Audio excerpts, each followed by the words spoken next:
상가 재건축의 사례를 공부해보면 의외로 1대1 재건축이나 다운그레이드 재건축이 종종 일어난다는 사실을 알 수 있습니다.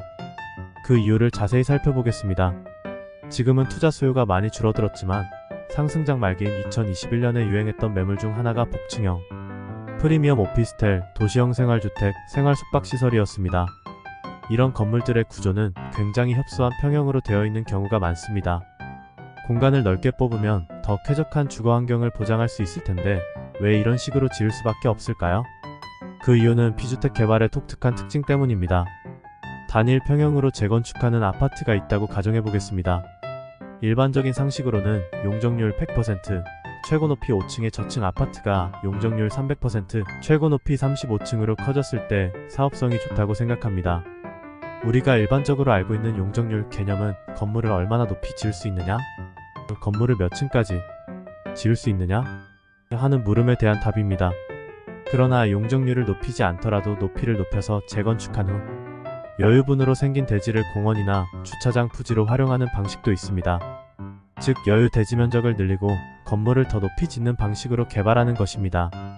결국 용적률 개념은 수직적인 개념이면서 입체적인 개념이기도 합니다. 그런데 이렇게 개발하면 사실상 조삼모사 같아 보이는데 왜 이렇게 할까요? 용적률을 높이지 않고 구분상가 A를 신축고층 오피스텔 B로 재건축한다고 가정하겠습니다. 층수를 대폭 늘리고 건물을 슬림하게 지었기 때문에 평균 실평수는 대폭 감소되었습니다.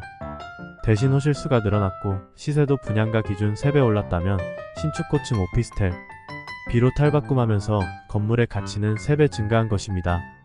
일반 재건축 아파트만 투자했던 사람들은 이런 개념을 이해하기 쉽지 않을 것입니다. 실평수가 대거 줄어들었기 때문입니다. 공간을 대폭 줄이는 방식의 재건축을 그대로 받아들이는 조합원은 별로 없기 때문에 아파트 재건축에서는 사실상 찾아보기 힘든 방식입니다. 그런데 구분상가 투자자들은 어떤 사람들일까요? 실제 사업 목적으로 직접 관리하고 영업하는 사람들도 있겠지만 상당수는 월세 수익을 얻기 위한 사람들입니다.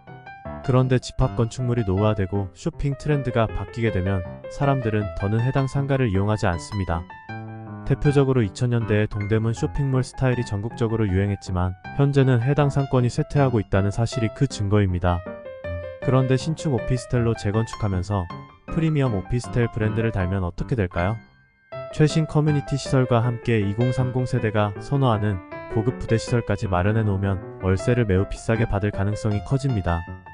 낡은 집합 건축물이었을 때는 월세로 10만원도 받기 어려웠는데 고급 오피스텔로 탈바꿈했더니 월세를 200만원이나 받을 수 있다면 실평수가 줄어드는 게 그렇게 중요하지 않을 수 있습니다. 이는 표면적으로 1대1 재건축, 다운그레이드 재건축이지만 기존 노후 건물 대비 호실을 대폭 늘려 월세 수익을 극대화할 수 있기 때문에 구분상가에서 적극적으로 추진되고 있는 개발 방식입니다.